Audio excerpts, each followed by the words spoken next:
Being is bliss. Fathomless being is limitless bliss. You in your own nature, as pure being, are bliss itself.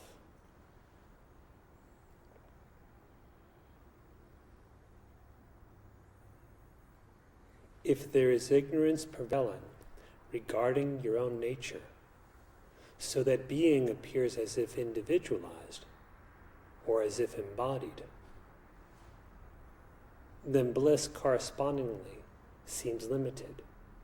When it is most severely limited, it is called suffering.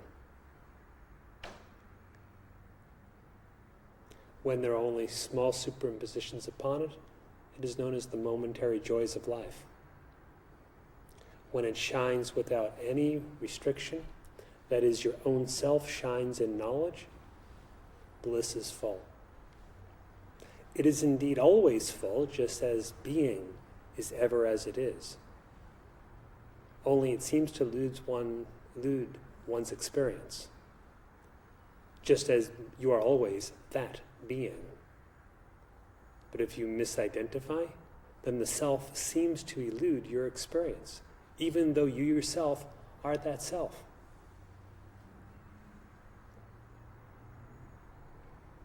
As you are never missing anything in your actual existence, for how could the formless, undifferentiated, perfectly full existence be missing anything?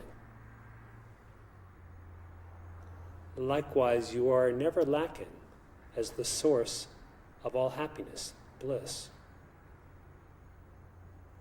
There is nothing you need acquire in order to have that bliss, just as you do not need to acquire a new existence. You only have to know existence as it is, and bliss is full. As your existence does not depend on conditions of the body and mind, so it is with bliss. And as existence continues unborn, immutable, and imperishable, no matter what the circumstance, so it is with bliss. So wherever you are, however you are, whenever you are, bliss is there. There in what is timeless, spaceless, and ever existent. Your own self, pure being.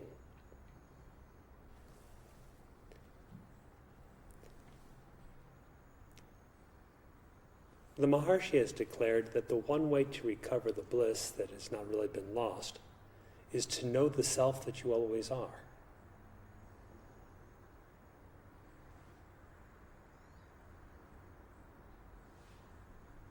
There is no substitute for your being, and being alone is your bliss. Nothing else can substitute for it. Neither an object, nor a thought,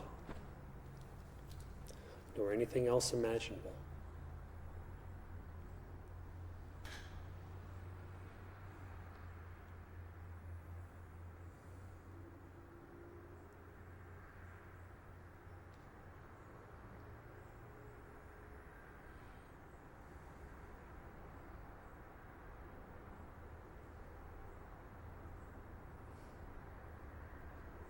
To inquire and thus know who you are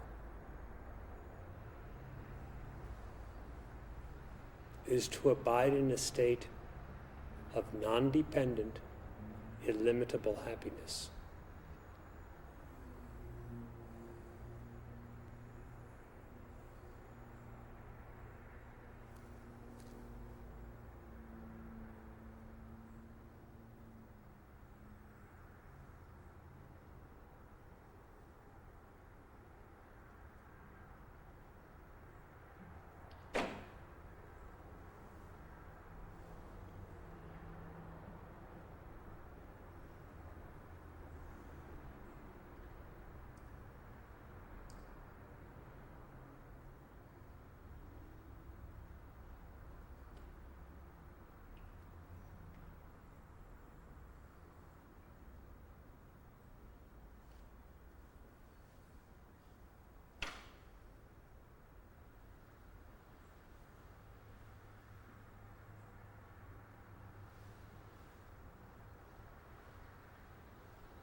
we loosely speak of finding bliss within.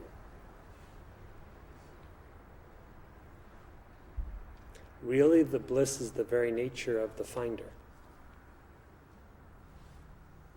Just as we loosely speak of realizing the self, when the self is actually always real and always who you are.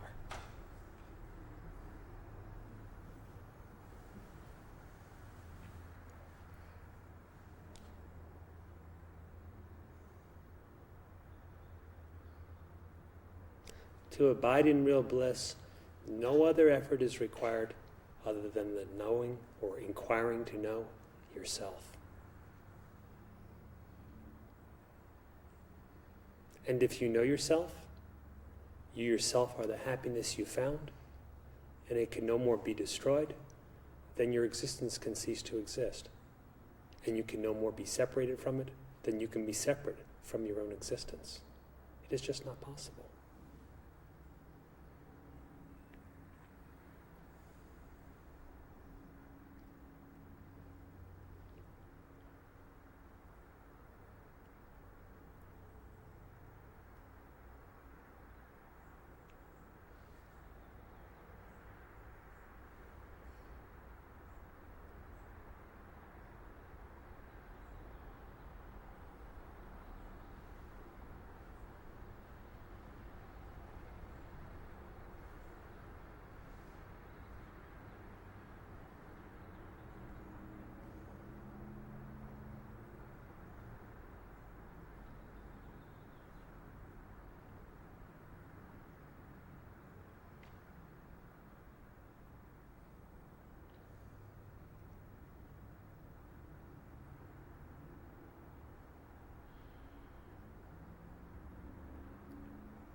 If you examine your experience deeply, you will see that any sense of suffering is due to bondage, the limitation superimposed upon your nature by a process of misidentification, primarily with the ego, the mind, and the body. Inquire, realize that you are not the body, cannot be a mind. There is no such thing as an ego. You are not any of this. And abide as you are.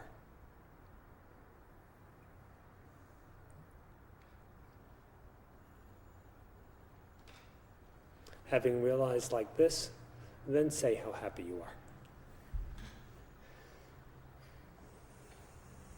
If you have a question this morning, feel free to ask at any point. And if you wish to relate your own experience, feel free to do so at any point.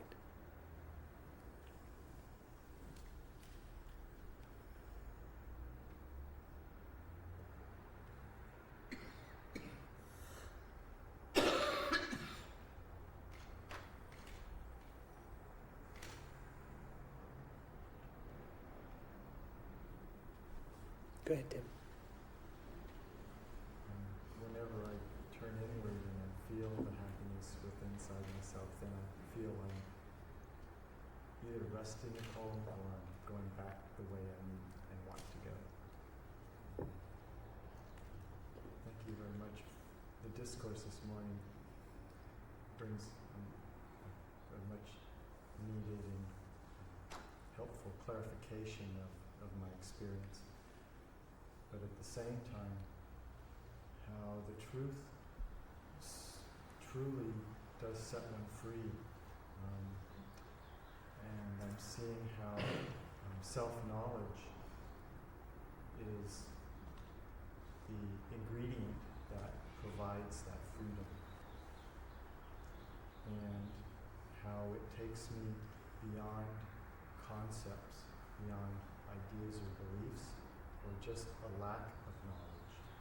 Knowledge removes the lack. And then there is the knowledge, which is the same as understanding or freedom. And I see how important it is, even if I don't have as much opportunity for sitting meditation. I must meditate when I'm standing or moving around as well. And to see myself free of recognize it and then to inquire. And it seems that inquiry is a gracious tool readily available to lift me beyond any idea. It always has a refreshing aspect to it.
Sometimes I'm drawn to begin by contemplating or examining derivative ideas, and then try to go inward from there.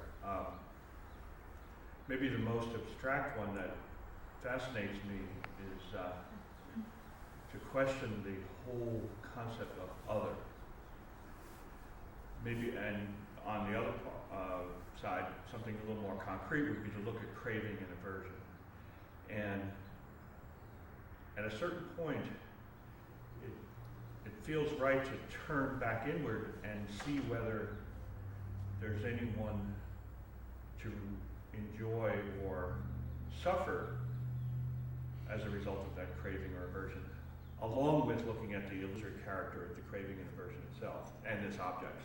But to kind of try to take it both ways, try to see through craving and aversion that there's neither happiness or suffering in outer things, but also even if there were, or if there seemed to be, whether there's someone who could receive it, enjoy it, or suffer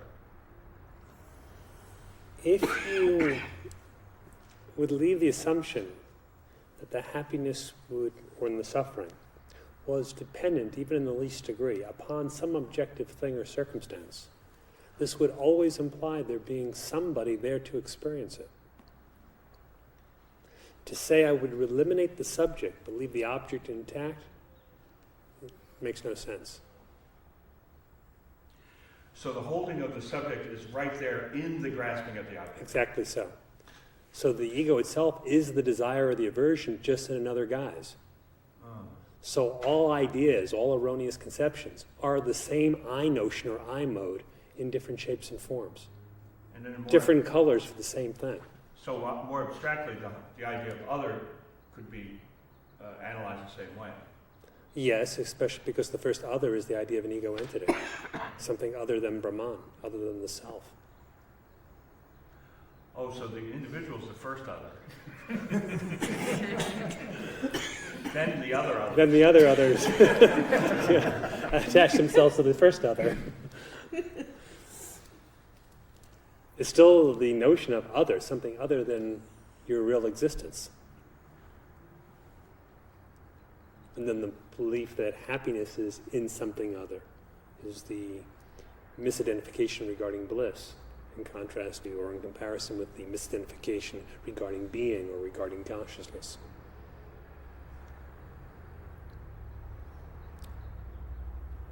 It's always a confusion regarding your own nature, assuming your existence or your identity to be other than what it is.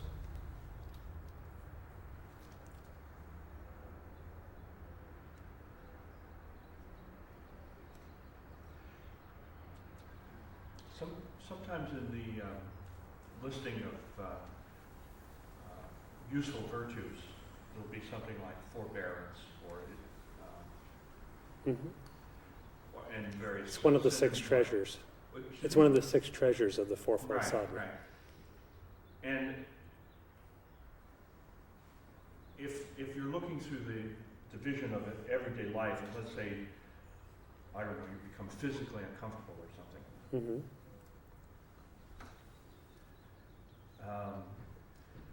It seems like forbearance would be more of a neutral detachment from that experience, but that you could go deeper and look at the aversion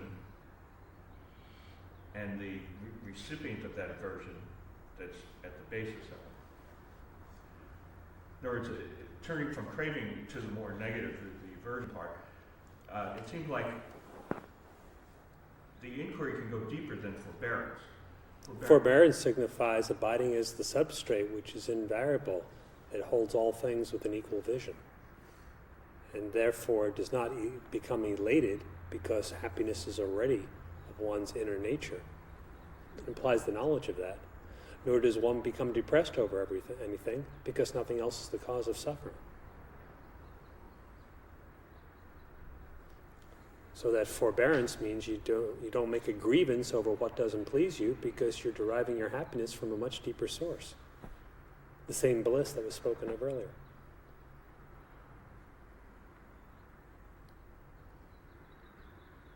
What I'm trying to get to is how best to meditate when I notice a reaction of, say, annoyance, like, oh, I'm too hot, or I'm too cold, or whatever it could be, too tired, too whatever. Find out if you're the body.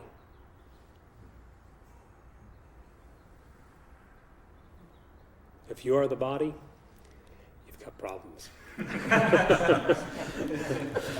As everyone does, stricken with a terminal illness. It's called mortality. With various discomforts given along the way. If you are not the body, then whatever its discomforts, its aches, its pains, its groans, its moans might be, they do not pertain to you. Your nature is unembodied, unmoved being. And if you can inquire in this manner, who am I? See if you're the body at all, and thereby disidentify from conceiving yourself as a body. What will it matter to you? Your body will still respond to pleasures and pains, but those pleasures and pains are not for you. You will not suffer or become elated over pleasures and pains. You'll be enjoying always a much deeper peace or bliss that's of your own nature. So the concern is not with altering the passing vision of pleasure and pain. You mean changing the sensation? Right, as if the There are anesthetics for that. right. However, no one recommends them as a steady diet.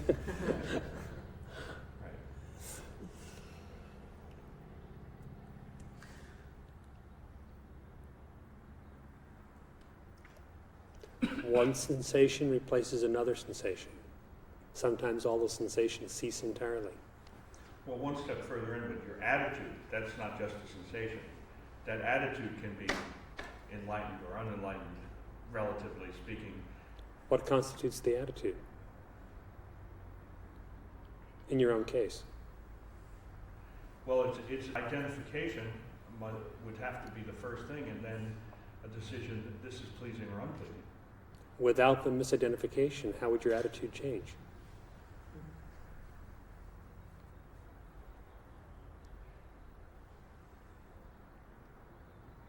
It would seem that the first thing would be for that to be neutralized rather than for the vision to disappear, so to speak, the vision of the experience. Mm-hmm. Do you want the object to disappear, or do you want liberation from the subjective misidentification? The second.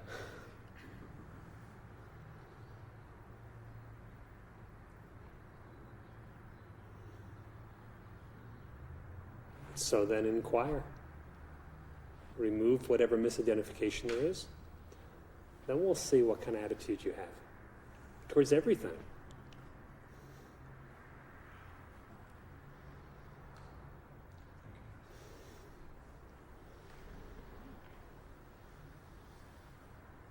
Go ahead, Richard. As I continue to look for the source of this identity, this I am, now easily when I look at the body, I can say that, how can I be that? I think that knowledge now is pretty solid. That there's a level of the body that is the meat, and I'm none of the meat. So I have that figured out. As I look... That rules out cannibalism then at this point.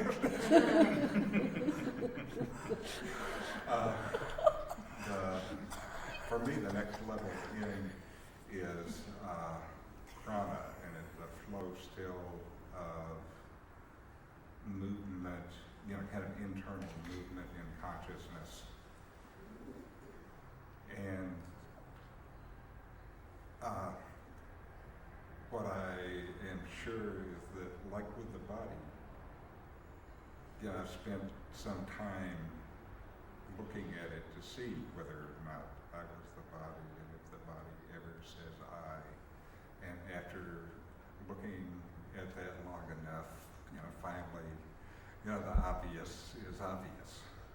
And so now, I guess what it's like is that I notice next this attachment or identification with the flow of prana in consciousness. And like with the body, I just need to continue to inquire and see if any of that is ever actually who I am.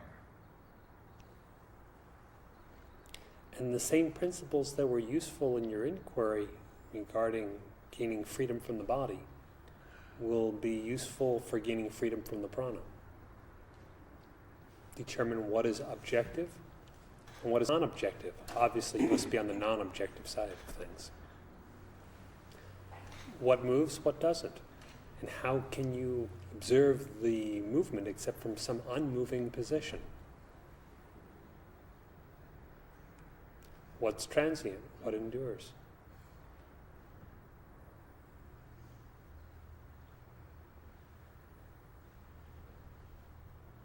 Is the prana something that is aware of you, or are you aware of it? Like this. Meditate deeply and inquire. And go on inquiring until the misidentification with prana, the animating life energy, is no more. The prana may not change any more than the body changed, but you gain spiritual freedom from the bondage associated with that.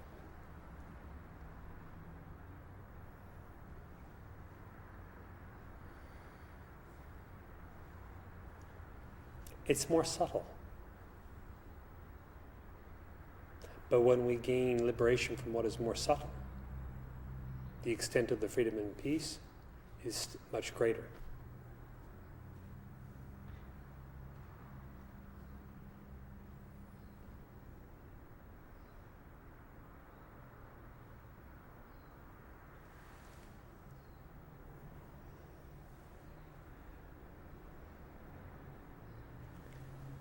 One more point. be sure to look constantly, non-objectively, for that transcendence or freedom from misidentification. Do not get enamored of fluctuations in the prana, even if such would occur in the course of such meditation.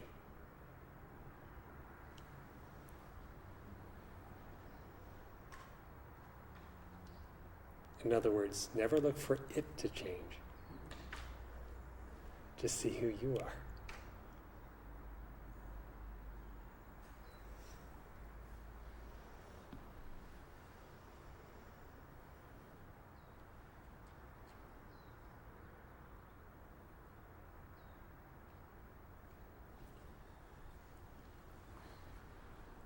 We kind of talked about this maybe last week or the previous week.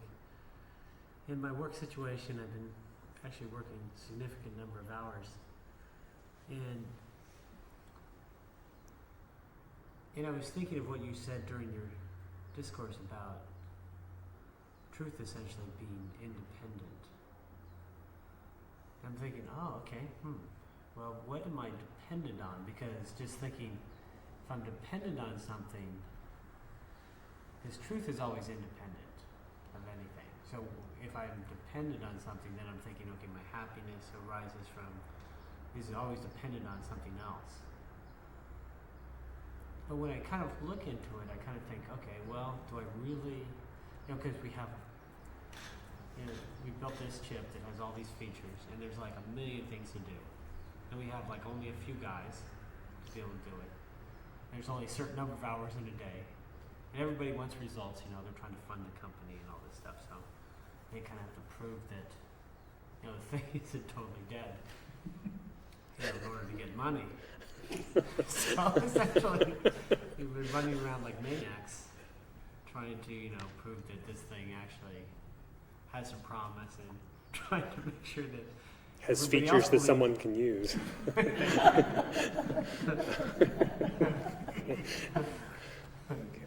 There's sort of been this mad dash to close out this round of financing. But I've been kind of looking at this whole scenario that's been going on, and I have to go out, and I'm selling to kind of our customers and also to the guys who are financing us, so it's kind of a lot of sales. And I'm just trying to kind of balance, okay, where am I taking, because in a certain sense, all this stuff is very transient, but I feel like I kind of get caught up into it. I start thinking I'm the mind and then I'm the body, and kind of rolls on. I'm just wondering, okay, and I say, okay, do I care about the fruits of these actions? I mean, if the company goes under, I might be actually celebrating. Time to get a new job. I mean, it forced me to get another job. All right, so what makes you think you become caught up in it, or caught up with the body and the mind that you mentioned? Just because I just feel like I think in terms of more of body. In what sense? And more of mind. Well, I just have all these, there's board meetings, there's customer meetings, there's this, I have to, it's like I have way too much, so I'm thinking, how am I going to organize all this stuff? But are you the body that goes through that?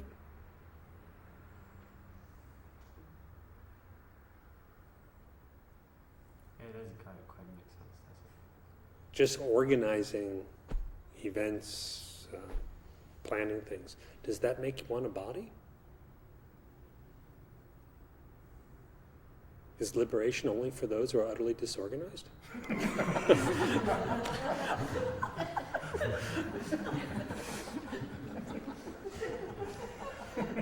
Well, if you look at the whirlwind, you'd say, oh man, maybe this is very disorganized, because essentially,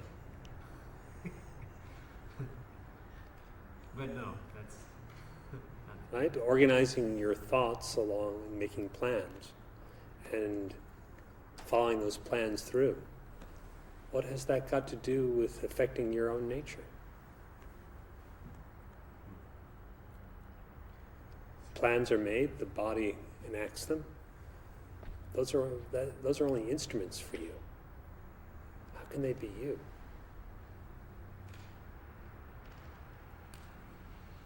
Yeah.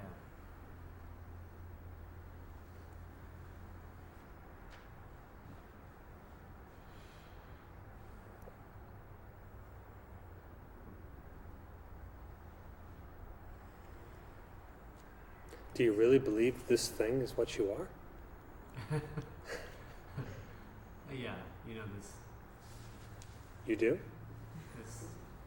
kind of jelly mold of stuff that kind of changes. Mm-hmm. No. Is the changeable jelly mold? Is that you? No. No.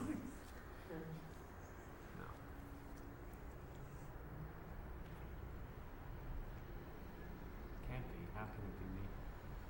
Jelly mold, protoplasm for those of you who are more more medically inclined.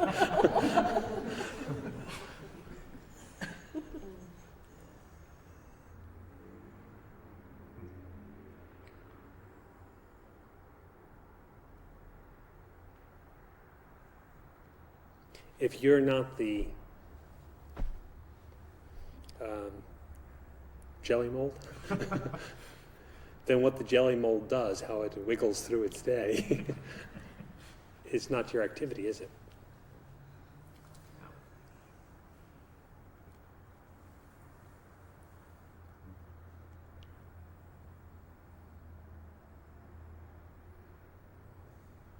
But it seems like it kind of starts with the mind. Where in the mind does it start?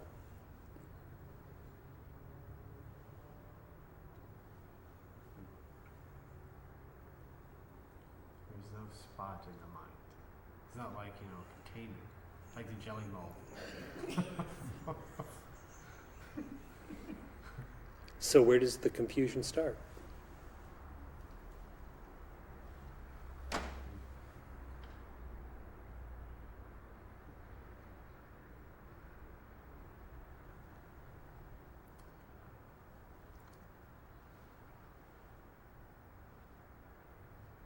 Thinking that I have a mind. Then I'm in it somehow.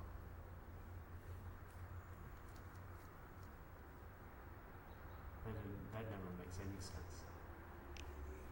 How can you be a thought in your own mind? Delusion is always nonsensical.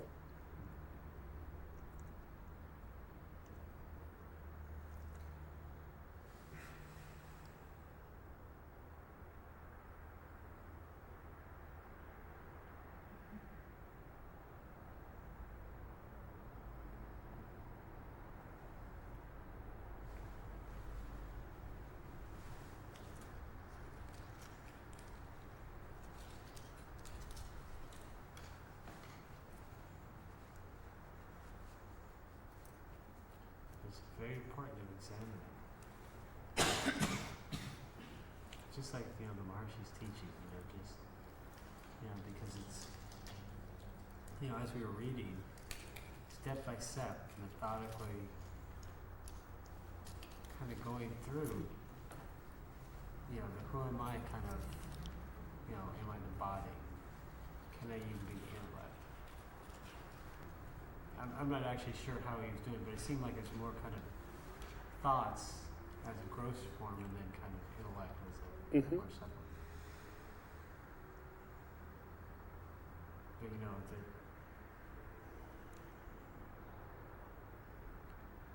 But the sages always recommend to kind of go through and take down all those ideas that make you up.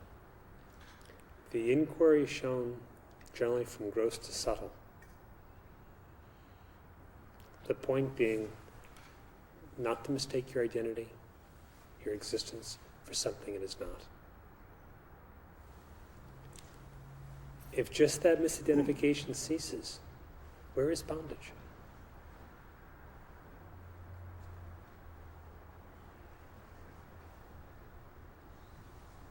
Yeah, that's all it is. It's just associating with something that is not.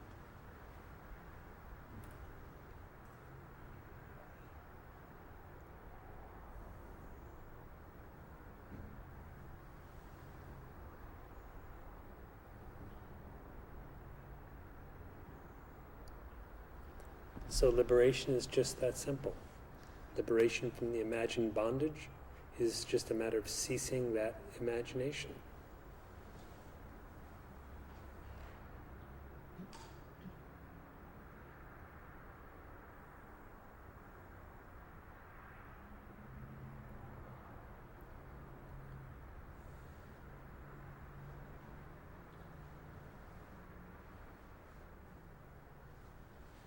No matter what occurs in work or elsewhere, you're not that, not the body, not the activities of the body. No matter how much planning needs to be done, thinking about the project, etc. You're not the thinking, you're not the mind.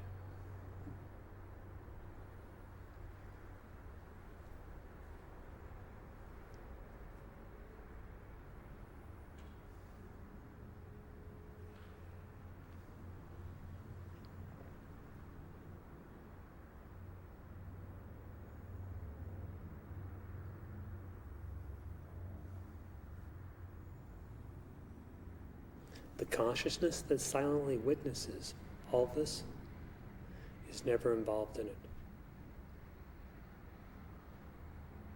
Your nature is the consciousness, not that which is objectively perceived.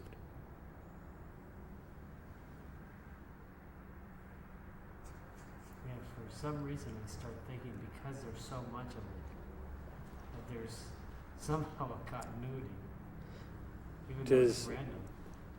Does more of something of an illusory nature make it real? If a mirage is twice as large, does it become twice as real? If a dream goes on twice as long, does it become more real for that?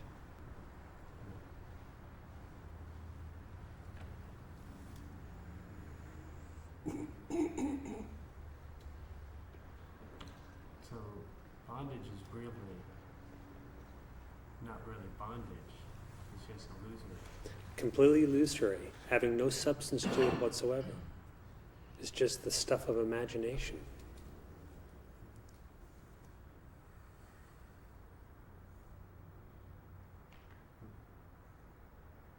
And it's of no consequence whatsoever how many activities are going on, how many other people are around you involved in the activities, or as you described, how few are doing so many activities. Right. That's of no consequence to knowing yourself.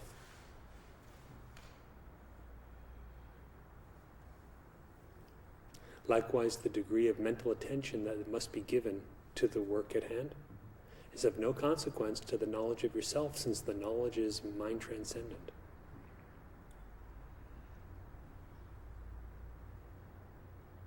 So what should an aspirant do in that situation, though? He should cease to regard himself as in the situation.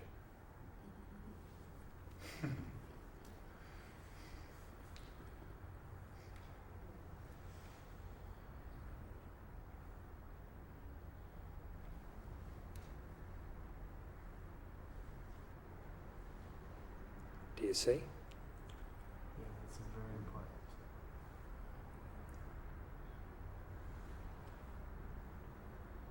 Because as soon as I regard myself as being in the situation, then I'm in the whirlwind. And to be in the situation means you must have misidentified as an I with a mind and a body with certain likes and dislikes and what have you. Then you are in the situation. Okay, why does it with likes and dislikes? You like it when it's not as busy. Oh, You don't like it when it is busy. The busyness pertains to the body, so first you must think of yourself as the body. Like that. Then you can say, I'm in the situation. If you detach yourself knowing the place of happiness, you don't feel as if you're in the situation nearly as much. Though you appear to be in it, you're not of it. If further you know you're not the body, then you're not in it.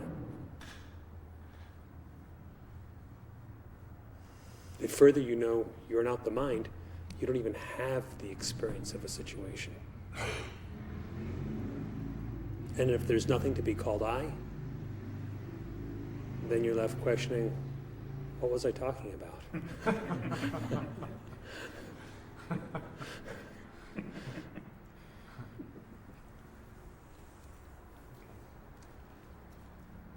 The last is more a matter for silent laughter.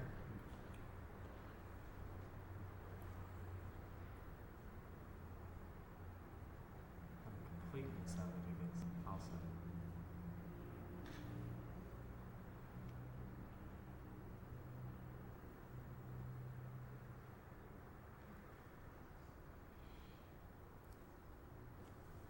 Good, Stan. Who misidentifies? Hopefully not you. Hopefully not you. Yeah. So you can be happy. If misidentification takes place, does it take place, or is it part of the illusion of taking place? The latter.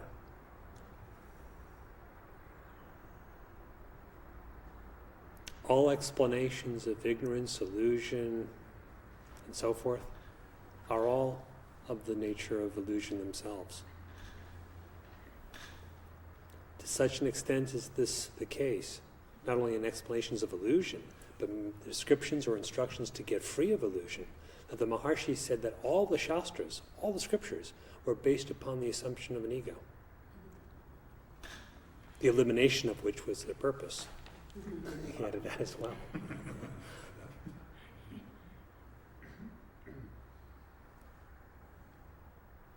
So if we speak of, as you question, misidentification, it is not to establish a concrete reality of misidentification.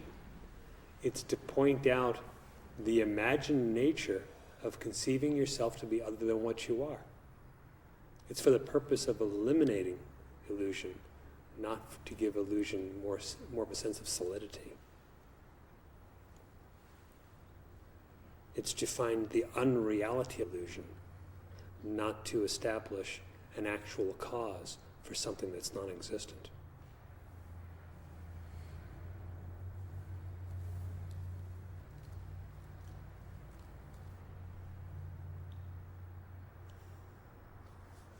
I want to acknowledge, Wendy, that I was alone all week this week with illness, and it was all right. For the first time, it was all right. It was like I didn't sleep very much, probably, but it didn't seem to matter at all. In a way that I think it might have done at some point. And the idea that, knowing that something so much better than the misidentifications, the object of misidentification, my body or somebody else's body or whatever,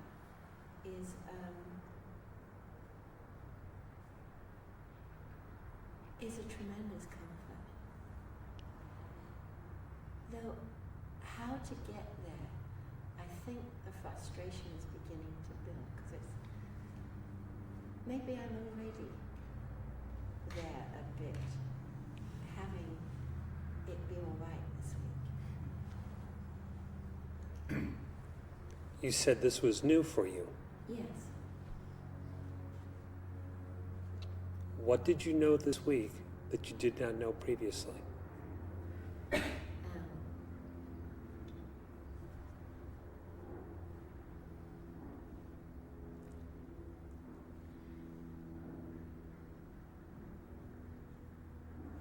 not sure I can define it. I just, You must have known something. Something changed. Did you suffer less? no. I don't mean physical pain. Yeah. I mean, did you mentally feel tormented by the physical? No, I think I suffered less. The suffering is less. Okay. Why did the suffering diminish?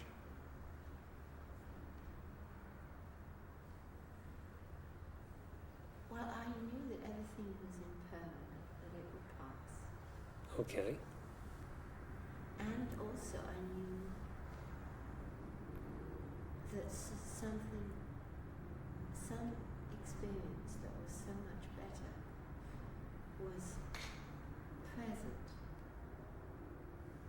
whether the body was doing what it was doing or not. All right. And what was that other experience that was present regardless of what the body was doing or how the body was feeling? What was it that you were experiencing?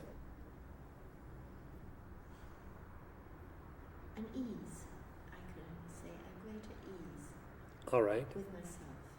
Oh, I mean, with with the whole experience. Okay. You were more at ease. Where were you standing, metaphorically speaking, not physically? Where were you standing that you felt more at ease? I think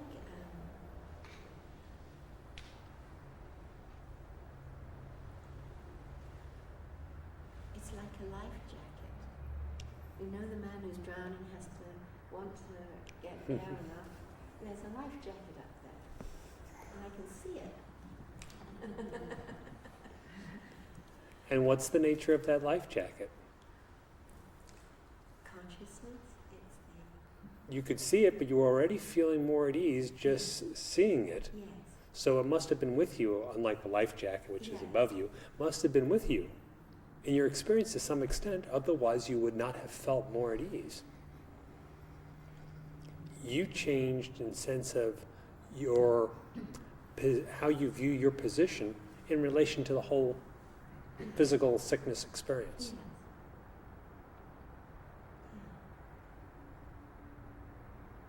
Yeah. Or with being alone, or with anything. Mm-hmm.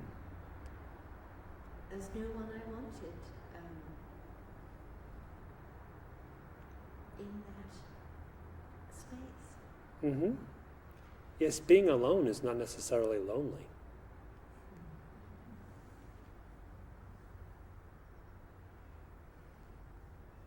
Loneliness is built up on certain notions.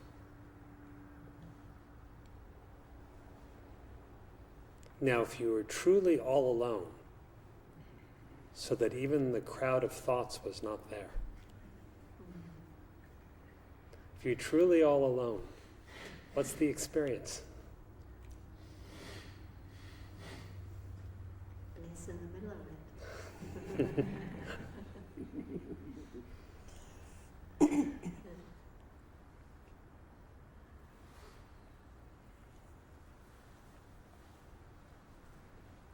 Whenever we have a deeper experience of any kind, it is very worthwhile to discern what has revealed that depth, what has occurred, so we can pursue it more actively. You will find by spiritually discriminating in this fashion that depth is never accidental.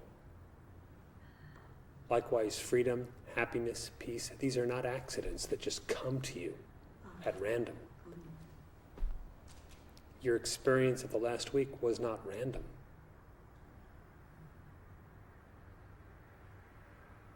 Something was influencing it. To discern that something allows you to pursue it.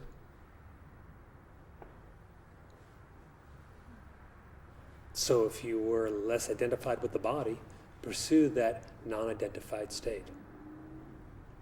If you identified more as the consciousness and not the body, pursue that more.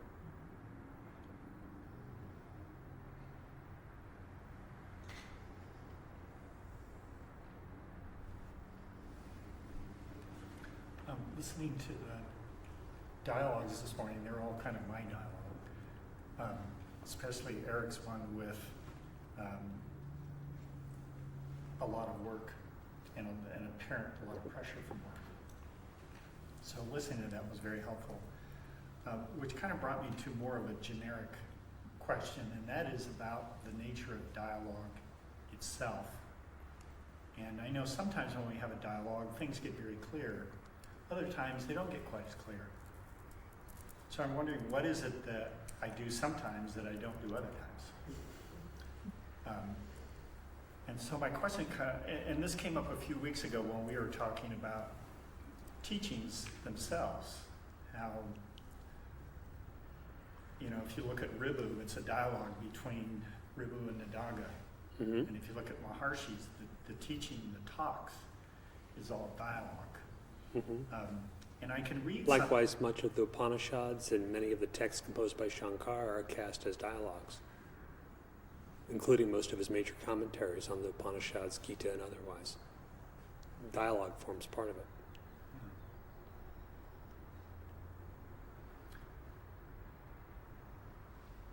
So it made me really think there's something very important about dialogue and how to get the most out of it.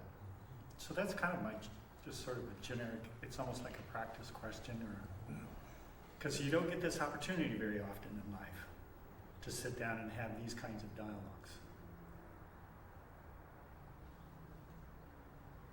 Well, how do you suppose you get the most from it?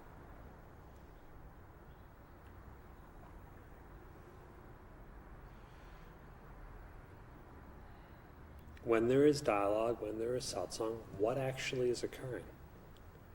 Obviously, the view or the standpoint you take will determine what you think is occurring.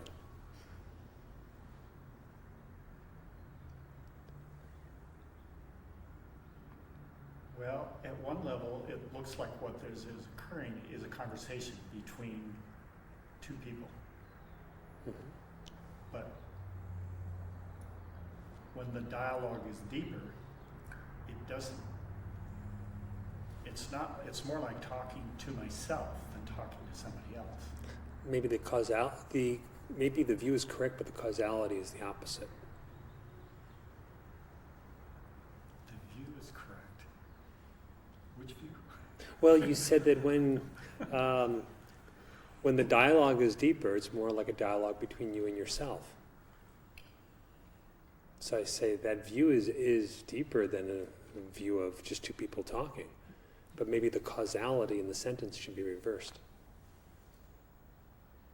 Okay. It's not that the dialogue gets deeper and then suddenly the dialogue is between you and yourself.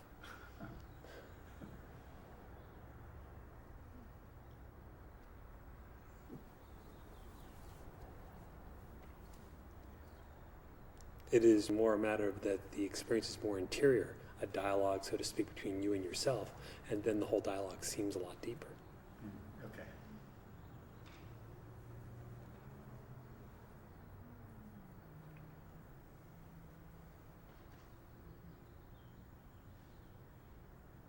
Okay, so Another person may view the same dialogue you're experiencing as deeper as just a conversation between two people. Someone else may not be paying attention to the dialogue at all and just noticing a generally octagonal shaped room. That's their experience. If you meet such a person afterwards, the person will say, it was an interesting room. how's the Satsang? Oh, it's in a great room. I saw that place. Now I'll see another place.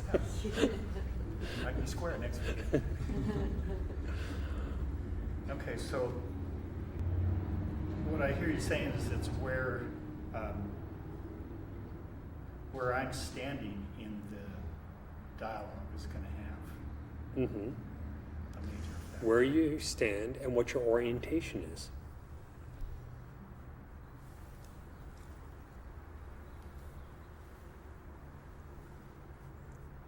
Are you there to have a conversation, or are you there to have a profound meditation?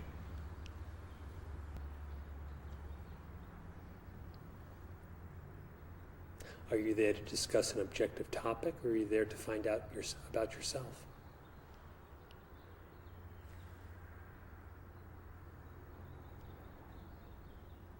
Are you the body, in which case there's a conversation between two people who are identified by their respective bodies? Or are you not the body, and the whole idea of inside and outside is absurd?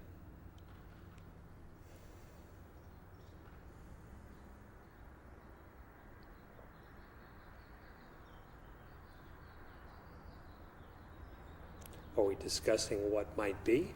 Or are we talking about that which is already existent? And again, is it a topic or is it about you? Are you reporting on an experience and theorizing how it might be different? Or are you in the midst of the experience?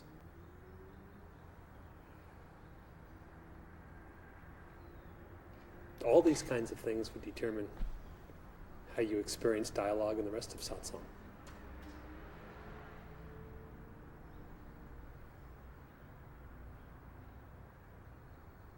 This includes dialogues you might read as well as in which you might engage.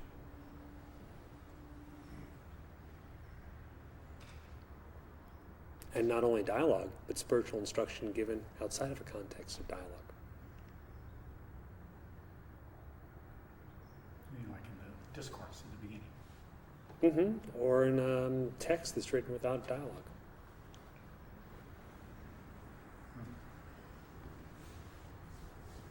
An example would be like in Self-Knowledge, the second portion of the book, where it's not a dialogue, it's just more like Right. expository. Right.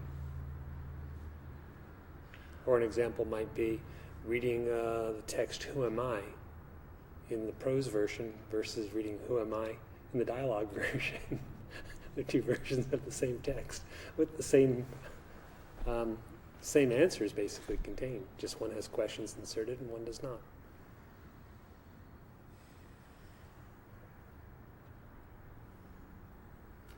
I can see how the orientation is really important, because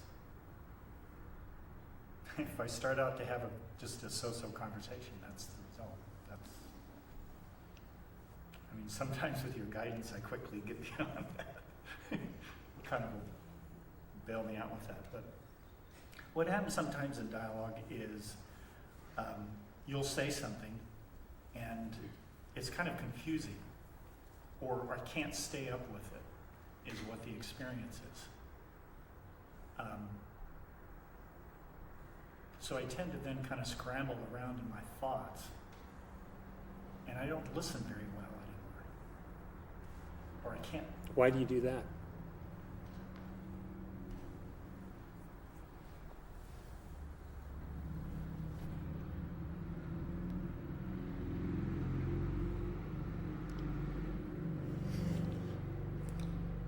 Yeah, it's not necessary. If you're engaged in the reception of spiritual instruction and some part of the instruction is ungraspable, or you cannot seem to raise yourself to that height, then what you should do right then and there is not try to figure out how to interpret the instruction according to the present experience or present perspective, but how do you obliterate or dissolve your present perspective so that your experience matches the instruction?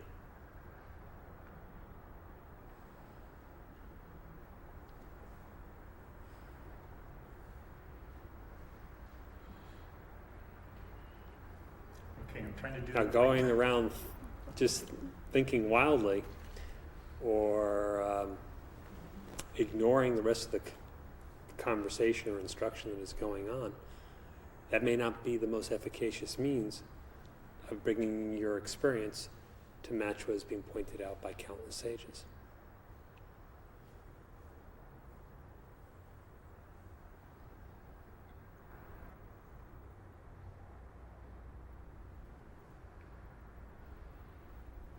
Whenever you wish to comprehend that which at the moment seems ungraspable,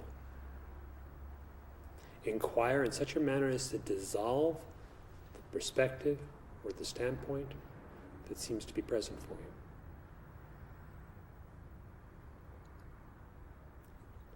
If you take a step inward and dissolve wherever you seem to be taking your stand, whatever you're regarding as this is real, this is what I am, if you dissolve that standpoint, what was a moment ago ungraspable is readily comprehensible.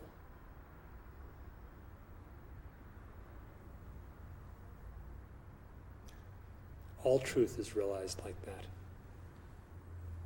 You remove the misidentification. You dissolve the place where you think you were standing. that place being just a perspective in the mind.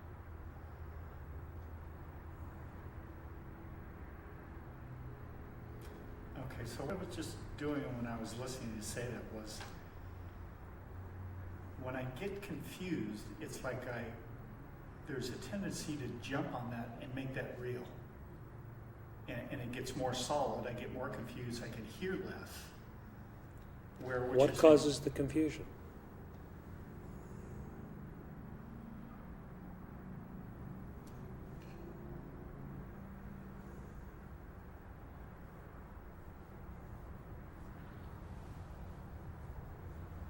Sometimes it seems like I just didn't hear what you said. Physically, you just didn't hear it? No. Because if that's the problem, just Sit a little closer. sit a little closer, ask me to repeat it, get instant playback, whatever. Yeah, what is it? It's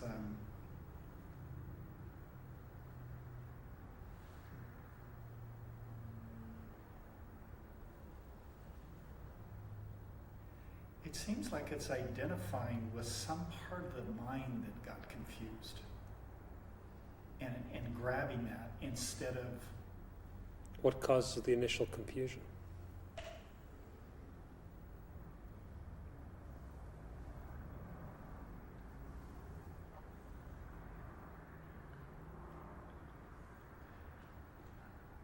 Once confused, yes, adherence to it does not tend to dissolve it. No. So what causes the initial confusion?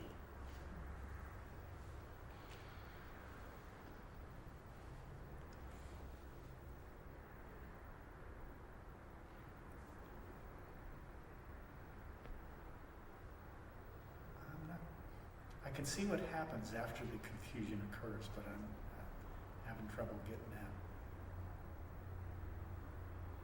And you can kind of ask, well, what is confusion? What is that thing? It would be the same question. Okay.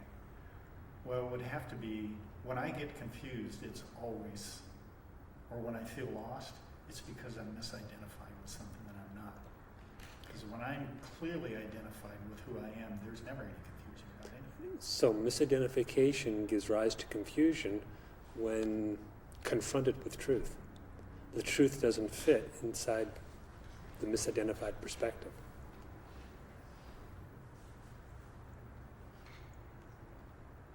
In short, you read, you hear, or in some other means gain access to some spiritual instruction about non-dual truth, about yourself. And it runs contrary to the preconception.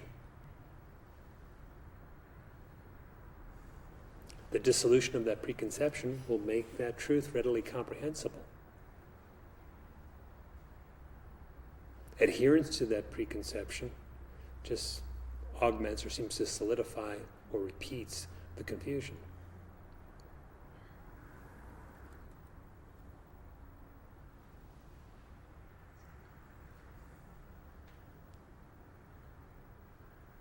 If the instruction is about the nature of your being, there'll be some misidentification that causes the confusion. If the instruction is about the nature of pure consciousness, again, misidentification, let us say with your mind or your senses, will create confusion. To know the truth of consciousness, eliminate the misidentification with that mind or with those senses. If the instruction is about happiness, detachment, renunciation, and so forth and so on, the confusion will be caused by attachment, which is misidentification of bliss.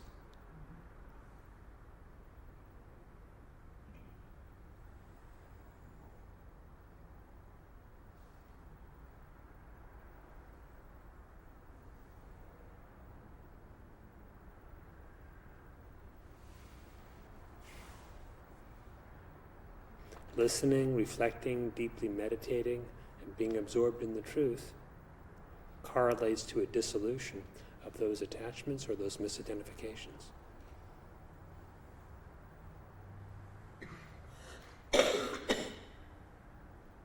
So if you read or hear or otherwise gain access to spiritual instruction and it doesn't make sense or you don't know what to do with it, so to speak, Right then and there, it's time to inquire. It's time to detach yourself, to disidentify. If you do so, you'll always wind up in a greater bliss and a far greater clarity.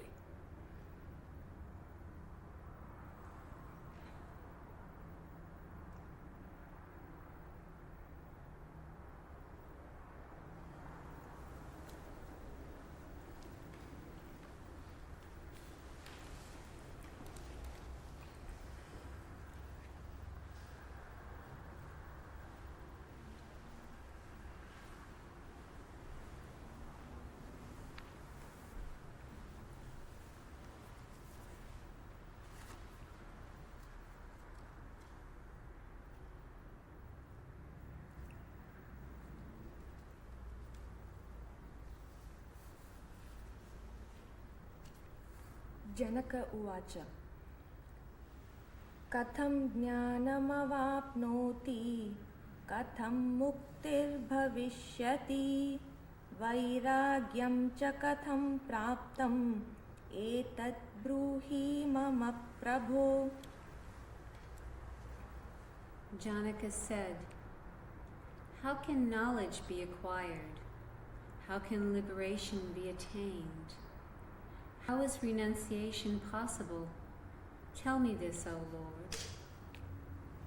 Ashtavakra uvacha Mukti-michchasi cetata Vishayan vishavatyaja Kshamarjavadaya tosha Satyam piyushabadbhaja. Ashtavakra replied, if you aspire after liberation, my child, shun the objects of the senses as poison and seek forgiveness, sincerity, kindness, contentment, and truth as nectar.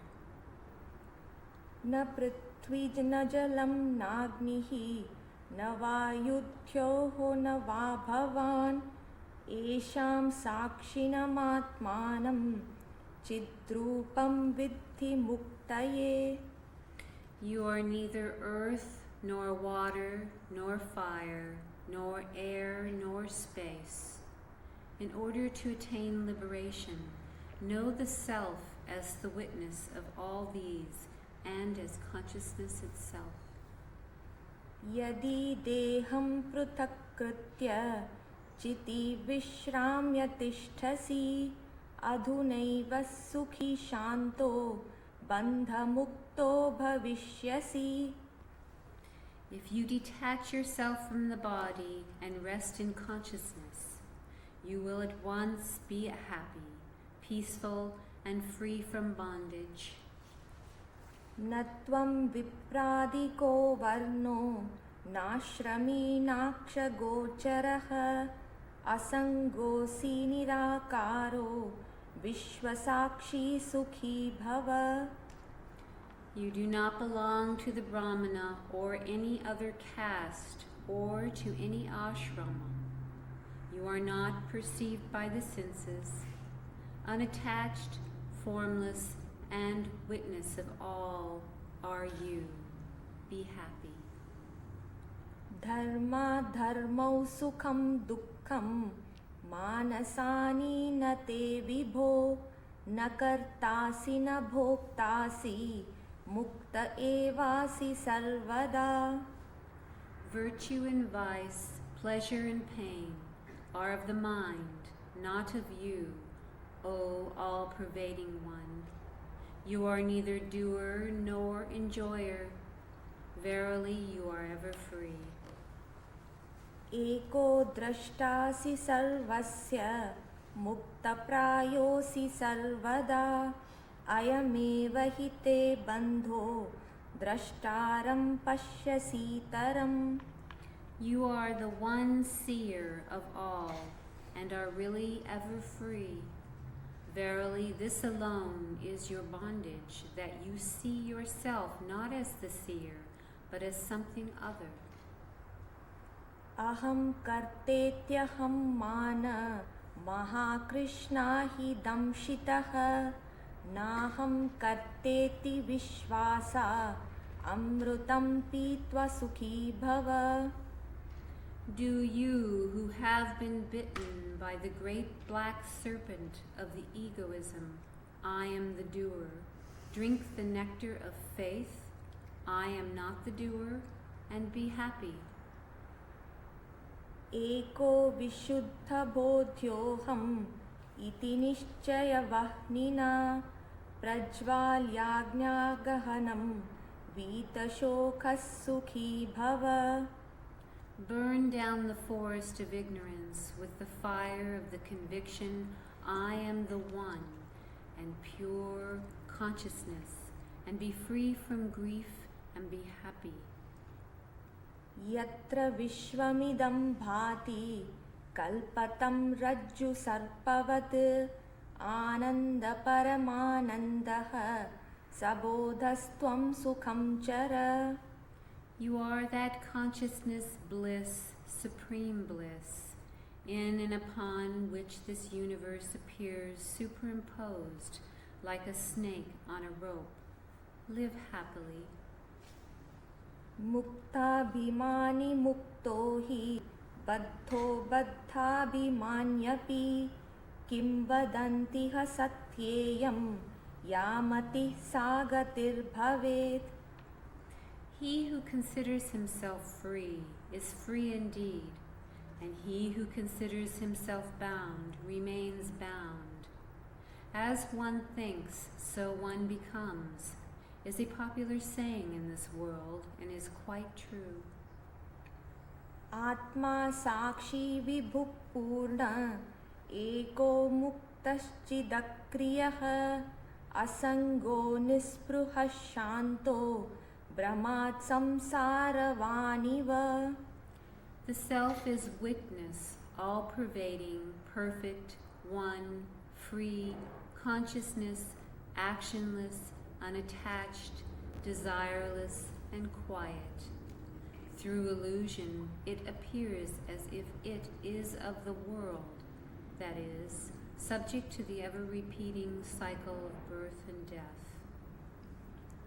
Kutastham bodham advaita matmanam paribhavaya abhasoham brahmam muktva bhavam brahma matantaram.